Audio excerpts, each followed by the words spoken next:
tego filmu dowiemy się, w jaki sposób możemy w naszym kursie za pomocą modułu H5P stworzyć prezentację.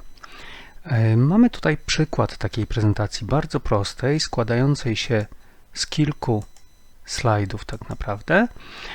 Jak widać, mamy kilka różnych możliwości nawigowania po tej prezentacji, czyli mamy boczne menu, które jest wysuwane i za pomocą którego możemy przechodzić pomiędzy slajdami. Możemy przechodzić pomiędzy slajdami używając tutaj tego paska nawigacyjnego na dole albo przechodząc w prawo, w lewo przy numerach slajdów. Natomiast to, co jest ważne, to jest to, że ta prezentacja pozwala nam na wmontowanie do niej wielu różnych interaktywnych elementów. Na przykład ćwiczeń różnego rodzaju.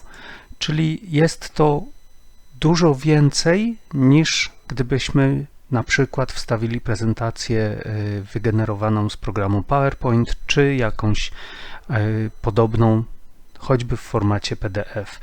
Stworzona prezentacja za pomocą H5P nie będzie tylko i wyłącznie statycznymi slajdami, ale będziemy mieli możliwość wstawiania tutaj wielu elementów interaktywnych. Zobaczmy, jak taką prezentację można stworzyć.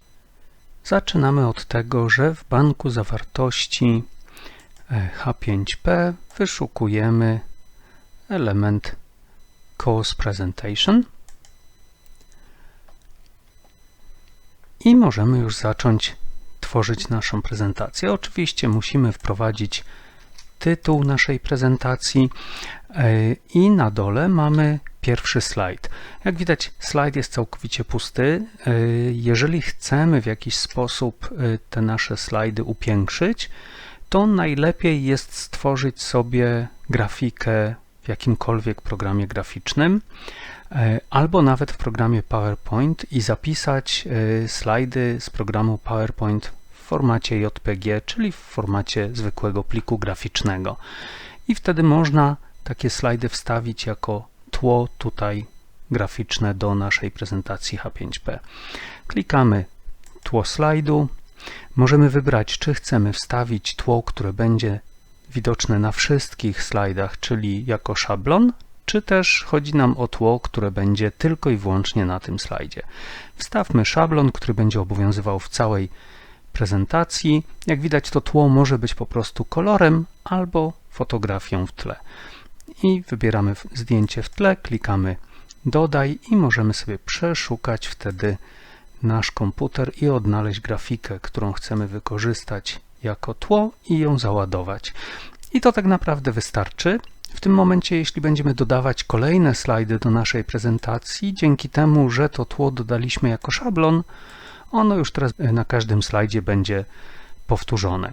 Natomiast oczywiście na pierwszym slajdzie, który najprawdopodobniej będziemy chcieli wykorzystać jako slajd tytułowy, możemy wstawić odrobinę inne tło. Czyli z tych slajdów dalszych wracam na slajd pierwszy i klikam ponownie tło slajdu. Tym razem wstawię tło, które będzie obowiązywało tylko na tym slajdzie.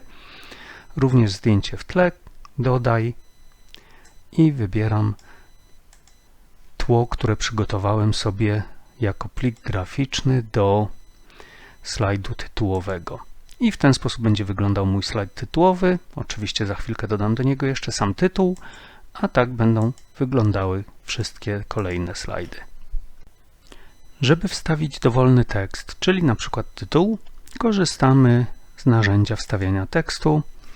Wpisujemy tekst, który chcemy umieścić na slajdzie i możemy albo powiększyć jego rozmiar, używając tego menu, albo wybrać, że ma to być nagłówek.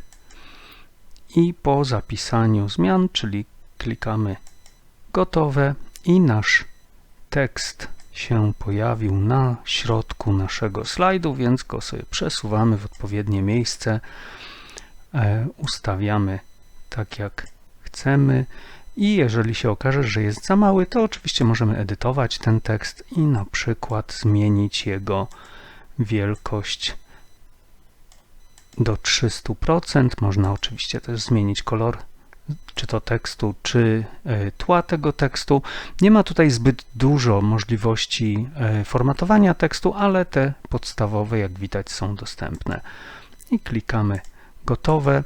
Jeśli tekst jest za duży i nie mieści nam się w tym polu tekstowym, to wystarczy to pole tekstowe troszeczkę dostosować, chociaż tutaj widać to nie wystarcza, więc najprawdopodobniej jednak musimy troszkę zmniejszyć ten tekst i już będzie OK.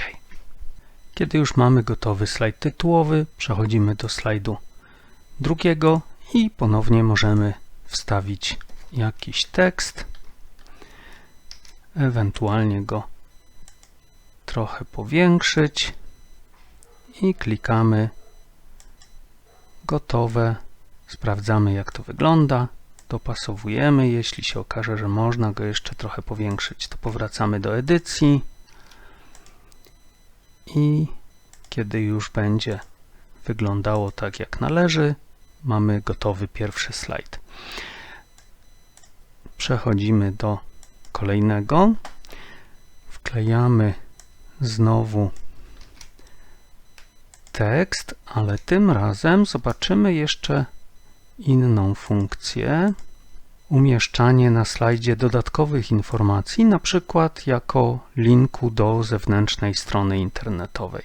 Czyli wstawiam link, wstawiam tytuł tego linku i wstawiam adres linku i mogę dodatkowo zdecydować, że ma się to wyświetlać jako przycisk albo nie. Zostawmy na razie nie jako przycisk, zobaczymy jaki będzie efekt. Nie jako przycisk jest to wtedy po prostu tekst, natomiast jeśli będziemy wyświetlać jako przycisk, to wtedy też możemy zdecydować, czy ten przycisk ma być mniejszy czy większy, ale będzie to widoczne w taki sposób wtedy. No i oczywiście do tego przycisku również możemy dodać tekst, który będzie pytaniem, na przykład Gerlach, jak wejść na szczyt, tak żeby studenci zanim klikną na ten przycisk, żeby wiedzieli, czego on będzie dotyczył, co im się otworzy po kliknięciu. Oczywiście oprócz tekstu i linków możemy wstawiać również inne statyczne elementy do naszej prezentacji, czyli na przykład fotografie, jakieś kształty czy filmy wideo. Zobaczmy sobie teraz możliwość wstawiania filmu wideo, czyli dodajemy kolejny slajd, dodaj nowy slajd i wstawimy film, który będzie nam pokazywał 5 najpiękniejszych miejsc w Tatrach i w tym miejscu wstawiamy link do filmu w serwisie YouTube i ewentualnie możemy również znowu zdecydować, że ten film ma być wyświetlany jako przycisk i dopiero po kliknięciu przycisku student zobaczy film. Klikamy gotowe, przycisk umieszczamy w odpowiednim miejscu i skoro jest to w formie przycisku, to oczywiście powinniśmy dodać tutaj tekst, kliknij przycisk, aby zobaczyć 5 najpiękniejszych miejsc w Tatrach. Możemy ten tekst odrobinę zwiększyć i klikamy gotowe. Opisujemy ten przycisk, ustawiamy w odpowiednich miejscach tekst i przycisk i slajd mamy gotowy. Na kolejnym slajdzie zobaczymy funkcję tworzenia pytań. Czyli wybieramy rodzaj pytania, który chcemy stworzyć. Klikamy przycisk. Wprowadzamy treść pytania. Wprowadzamy tytuł i wprowadzamy opcję do wyboru dla studenta, pamiętając, że jako pierwszą powinniśmy wprowadzić opcję poprawną. Oczywiście później, kiedy te opcje będą wyświetlane studentowi, będą one mieszane, więc nie ma to znaczenia, że wprowadzimy poprawną jako pierwszą. Jeśli tych opcji chcemy więcej niż 2, to klikamy ten przycisk i możemy wprowadzić kolejną opcję i powiedzmy, że jeszcze jedną. Jak widać, podobnie jak w przypadku filmu interaktywnego, również w prezentacji możemy wstawić kilka pytań wyboru naraz, jako jeden taki mini quiz w naszej prezentacji, ale jeżeli nie potrzebujemy więcej tych pytań, to drugie pytanie usuwamy i klikamy gotowe i umieszczamy to pytanie w odpowiednim miejscu, dostosowując w razie potrzeby pole, w którym to pytanie będzie umieszczone, tak żeby dobrze było widoczne na naszym ekranie i żeby całość tekstu i wszystkie opcje do wyboru były widoczne. I kiedy już naszą prezentację zakończymy, oczywiście klikamy zapisz, ale jeszcze najpierw sobie zobaczmy dodatkowe możliwości opisywania slajdów, ponieważ slajdy w tej chwili mamy nazwane po prostu slajd 1, 2, 3, 4, 5. Natomiast można, jeżeli użyjemy tutaj tego menu na dole w rogu, po lewej stronie, możemy wprowadzić tytuły naszych slajdów. Tak, czyli to jest slajd tytułowy, to jest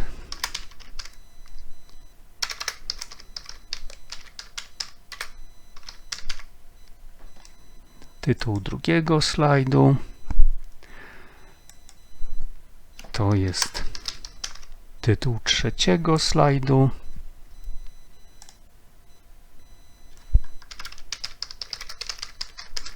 czwartego slajdu i ostatni slajd to jest pytanie. I w tej chwili nasze slajdy są już zatytułowane, te tytuły pojawiają się w tym miejscu oraz te tytuły będą się pojawiały w tym miejscu, kiedy studenci będą korzystali z tego menu bocznego do nawigacji wewnątrz naszej prezentacji. I zapisujemy zmiany i prezentacja jest gotowa. Tutaj mamy link do zewnętrznej strony internetowej.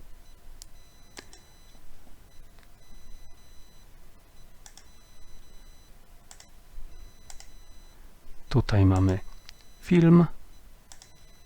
No i tutaj mamy pytanie quizowe.